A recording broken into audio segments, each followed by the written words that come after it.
Well, hello, Judy Weekly, getting ready to do the M2.5 video challenge.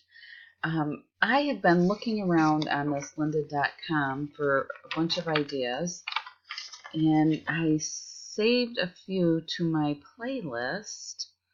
Oh, I guess I need to sign back in. And I just wanted to share this idea of video learning and educating students, having access to the information that, to our classroom information. I have been thinking this would be a great opportunity for me to share with my students the information that they may have missed in class, because being sign language and it's ASL 1 and 2, this course right here, well, I like I said, I looked at a couple of them. I saved a couple of them. One was about using the video option with the iPhone, which I have. Not everyone has that. That was interesting. But let me just go back to this course teaching and doing it through video, because if students are absent, I really would like to be able to give them access to what we did in the classroom. So I was thinking that providing videos, then I could do the sign, put the similar to like a PowerPoint,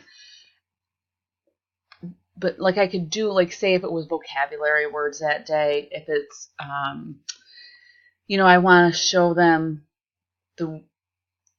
for example, like the difference between girl and, making sure they're doing it the correct way. We like talk about hand shapes, and I could put that on the side along with the video, so I could actually show them specifically what I want them to concentrate on, like A, and then they would do ant, which would just be coming down the side of the cheek. Sometimes they do it like this, but like turning the hand and doing girl, and just knowing that if they get it in the right area, they can see, like, oh, that's why it needs to be, the signing production needs to be clear, and they could repeat me again and again and again.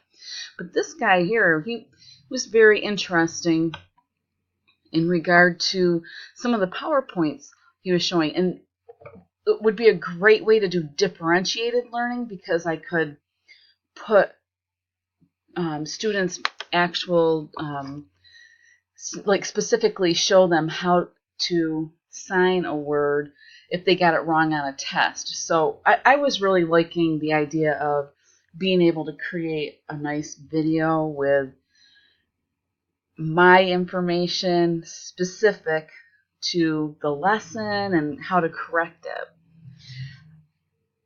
But this guy here was really good. It talked about different types of video learning, and that's where our students are at today, and making it possible for each of them to learn individually if needed.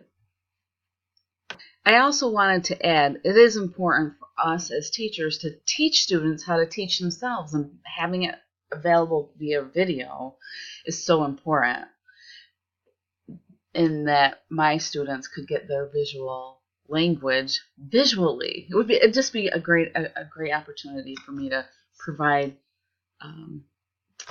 their fixes, or provide when they're not able to be in class. So okay, thanks.